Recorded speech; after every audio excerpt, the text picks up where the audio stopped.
Friends, welcome to Ramathi channel. வாங்க நம்மளோட channel இன்றைக்கி என்ன வீடியோ பார்க்க போகிறோன்னு பார்த்தீங்கன்னா முட்டை குழம்பு தான் செய்ய போகிறோம். வாங்க முட்டை குழம்பு செய்கிறதுக்கு தேவையான பொருட்கள் பார்த்துட்டு வந்துடலாம். பெரிய வெங்காயம் ஒன்று கட் பண்ணி வச்சுருக்கிறேன், 2 தக்காளி, அப்புறம் பார்த்திங்கன்னா தேங்காய், சோம்பு, பட்டை, கிராம்பு, அப்புறம் சின்ன வெங்காயம் அரைக்கிறதுக்கு தாளிக்க கருவேப்பிலை, கடுகு, அப்புறம் குழம்பு மசாலா தூள். வாங்க இப்போ நம்ம எப்படி செய்கிறதுன்னு பார்த்துடலாம். அடுப்பை பற்ற வச்சு ஒரு கடாய் வச்சுக்கோங்க. கடாய் நல்லா ஹீட் ஆகட்டும். ஹீட் ஆனதும் கொஞ்சம் ஆயில் சேர்த்துக்கோங்க. ஆயில் நல்லா ஹீட் ஆகட்டும்.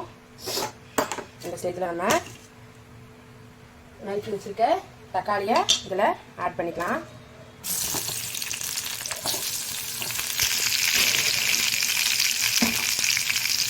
தக்காளி ஆட் பண்ணி நல்லா வதக்கி விட்டுக்கோங்க. கொஞ்சம் நல்லா ஹீட் ஆகும். நல்லா தக்காளி ஆட் பண்ணி நல்லா வதக்கி விட்டுக்கோங்க.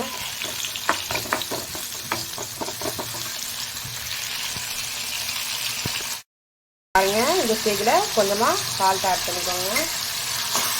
போட்டு நல்லா ஒன்றா மிக்ஸ் பண்ணிக்கோங்க. தக்காளி ஓரளவுக்கு வணங்கிடுச்சு. இந்த ஸ்டேஜில் நம்ம கட் பண்ணி வச்சுருக்கிற தேங்காய், பட்டை, கிராம்பு, சோம்பு. பட்டை, கிராம்பு எதுக்கு ஆட் பண்ண பார்த்தீங்கன்னா அந்த ஸ்மெல்லுக்காக. சோம்பு மட்டுமே நீங்கள் ஆட் பண்ணிக்கலாம். நான் எப்பயுமே ஒரு துண்டு பட்டையும் 2 கிராம்பும் ஆட் பண்ணிக்கிறேன். அந்த ஸ்மெல் இருந்தால் தான் எங்கள் வீட்டில் குழந்தைங்க சாப்பிடுவாங்க. அதுக்காக உங்களுக்கு வேணால் நீங்கள் ஆட் பண்ணிக்கலாம், இல்லைன்னா அதை நீங்கள் ஸ்கிப் பண்ணிக்கலாம். இப்போது நல்லா வணங்கட்டும். இந்த ஸ்டேஜில் நம்ம சின்ன வெங்காயமும் அதில் சேர்த்துக்கலாம். நம்ம அரைக்கிறதுக்கு சின்ன வெங்காயமும் அதில் ஆட் பண்ணிக்கலாம்.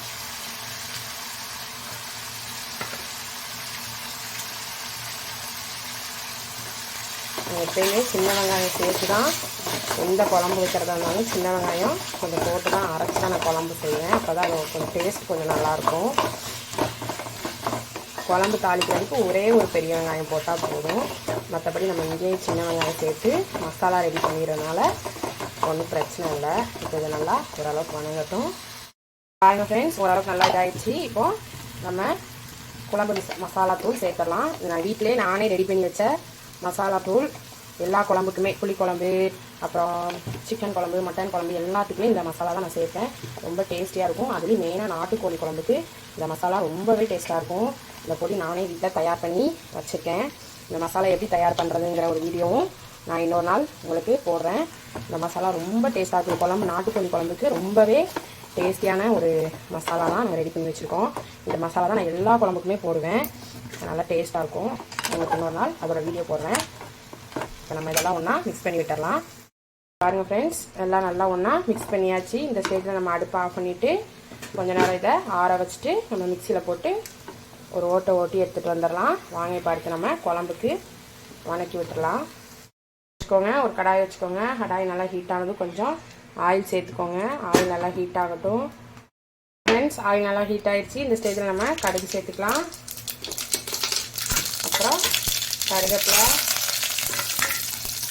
நறுக்கி வைக்கிற வெங்காயம் பார்த்திங்கன்னா எல்லாம் நல்லா ஒன்றா மிக்ஸ் பண்ணி விட்டுக்கலாம். வெங்காயம் நல்லா வணங்கட்டும். கொஞ்சமாக சால்ட்டு, ஏன்னா அதில் கொஞ்சம் சால்ட்டு சேர்த்துருக்கேன்னா இல்லை கொஞ்சமாக சால்ட்டு சேர்த்து நல்லா பண்ணி விட்டுக்கோங்க. வெங்காயம் நல்லா வணங்கி வரட்டும். வெங்காயம் வதங்கட்டும். நம்ம அதுக்குள்ளே ஆற வச்சுருந்த பேஸ்ட்டு நம்ம மிக்சியில் போட்டு அடித்து ஒரு ஓட்டி எடுத்துகிட்டு வந்துடலாம். இப்போ பாருங்கள், இதை நம்ம மிக்சியில் ஆட் பண்ணியாச்சு. நம்ம இப்போ போய் மிக்சியில் போட்டு ஒரு ஓட்டி எடுத்துகிட்டு வந்துடலாம்.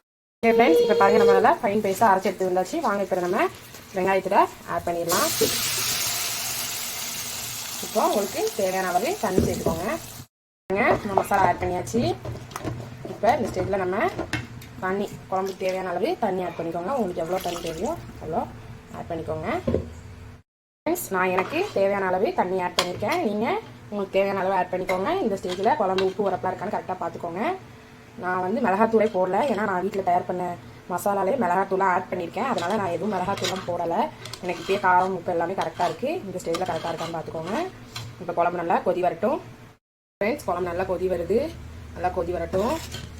நான் எச்சாவே தான் கொஞ்சம் தண்ணி சேர்த்துருக்கேன். ஏன்னா எங்கள் வீட்டு மசாலாவில் நான் பொடி அரிசியெல்லாம் வறுத்து நான் ரெடி பண்ணி வச்சுருக்கேன். அதனால் கொஞ்சம் கட்டி தன்மை கொடுக்கும் குழம்பு கொதிக்க. அதனால் குழம்பு நல்லா கொதி வரட்டும். பாருங்கள், கொதி வரட்டும். கொஞ்சம் மசாலா பச்சை வாடெல்லாம் போனோன்னே நம்ம முட்டையை உடச்சி ஊற்றிக்கலாம்.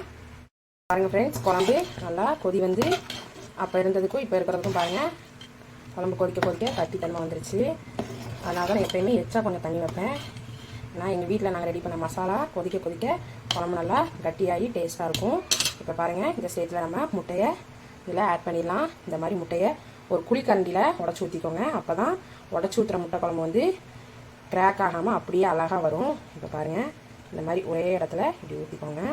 குழிக்கரண்டியில் ஊற்றுனீங்க அப்படின்னா முட்டை உடையாமல் நல்லா அப்படியே வரும். இந்த மாதிரி நம்ம எல்லா முட்டையும் உடச்சி ஊற்றிக்கலாம். அடுத்ததான் நம்ம இன்னொரு முட்டையும் ஆட் பண்ணிக்கலாம். ஊற்றின இடத்துல ஊற்றாமல் கொஞ்சம் தள்ளி ஊற்றிக்கோங்க. நான் இப்போ 3வது முட்டை ஊற்றுறேன். இந்த இடத்துல ஒன்று ஊற்றிருக்கேன், இங்கே ஒன்று ஊற்றிருக்கேன், இப்போ 3வது இங்கே ஊற்றிருக்கேன். இப்போ இன்னொரு முட்டையும் உடச்சி ஊற்றிடலாம். பாருங்கள் 4வது ஒரு முட்டையை நம்ம இந்த இடத்துல சேர்த்துடலாம். இந்த மாதிரி ஊற்றினீங்கன்னா உங்களுக்கு முட்டை உடையாமல் நல்லா அப்படியே வரும். ஓகே ஃப்ரெண்ட்ஸ், இப்போ ஒரு 5 மினிட்ஸ் அடுப்பில் இருக்கட்டும். ஓகே ஃப்ரெண்ட்ஸ், இப்போ பாருங்கள் முட்டை நல்லா வெந்துருச்சு. நம்ம ஊற்றின இடத்துலலாம் பபுள்ஸாக இருக்குது பாருங்கள். முட்டை எப்படி நல்லா உடையாமல் நம்ம ஊற்றுன மாதிரி நல்லா அழகாக வந்திருக்கு பாருங்கள்.